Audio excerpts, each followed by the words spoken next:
ছোট্ট ছেলে, এতটাই দুষ্টু যে তাকে সামলাতে সবাই হিমশিম খেত।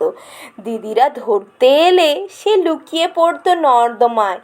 রাগ হলে যা সামনে পেত সব ভেঙে ফেলতো। কিন্তু জানো, সেই দুষ্টু ছেলেই একদিন বড় হয়ে বিশ্ববিখ্যাত সন্ন্যাসী স্বামী বিবেকানন্দ হয়েছিল। আজ শুনবো তারই ছোটবেলার গল্প, বিলের দুরন্তপনা। বীরেশ্বর শিবের কৃপায় এক ছেলে জন্ম নিল। মা তার নাম রাখলেন বীরেশ্বর। কিন্তু এত বড় নাম কে ডাকে? সবাই তাকে আদর করে ডাকতো বিলে বলে।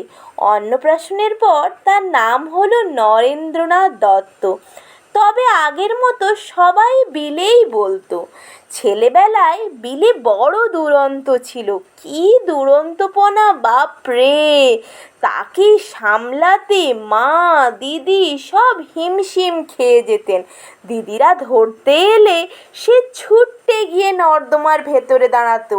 জানে দিদিরা সেখানে তাকে ধরতে আসবে না, এলে তাদের স্নান করতে হবে যে। আবার মাঝে মাঝে বিলে খুব রেগে যেত। তখন একটা কাণ্ড করে বসতো। যা সামনে পেত তা সব কিছু চুরমার করে দিত। কি ছেলে রে বাবা!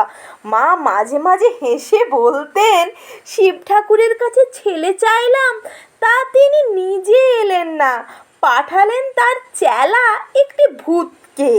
ছেলেকে শান্ত করার এক অদ্ভুত উপায় ভুবনেশ্বরী দেবী আবিষ্কার করেছিলেন। বিলের দুরন্তপনা যখন খুব বেড়ে যেত সে যখন খুব রেগে যেত, তখন তিনি তার মাথায় কয়েক ঘটি জল ঢেলে দিতেন আর শিবের নাম করতেন। আশ্চর্য ব্যাপার, বিলে তাতে একেবারে শান্ত হয়ে যেত। আবার কখনো কখনো বলতেন, এভাবে দুষ্টুমি করলে শিব তোকে আর কৈলাসে যেতে দেবেন না, তাতেও বেশ ফল হতো।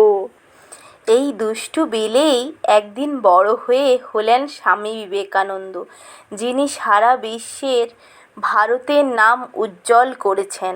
ছোটবেলায় দুষ্টুমি মানেই যে খারাপ তা নয়।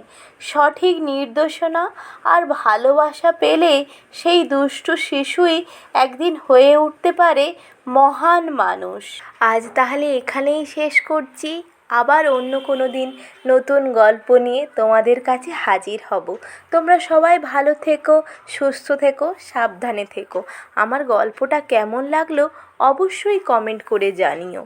আর ভালো লাগলে একটা লাইক করে দিও। আমার যদি কিছু ভুল হয়ে থাকে সেটাও তোমরা বলতে পারো। আর বন্ধুদের সাথে শেয়ার অবশ্যই করো। আর যদি এখনও সাবস্ক্রাইব করে না থাকো, তাহলে এক্ষুনি বেল আইকনটা বাজিয়ে সাবস্ক্রাইব করে নাও। এরকমই আরও নতুন নতুন গল্প পাওয়ার জন্য অনেক অনেক ধন্যবাদ।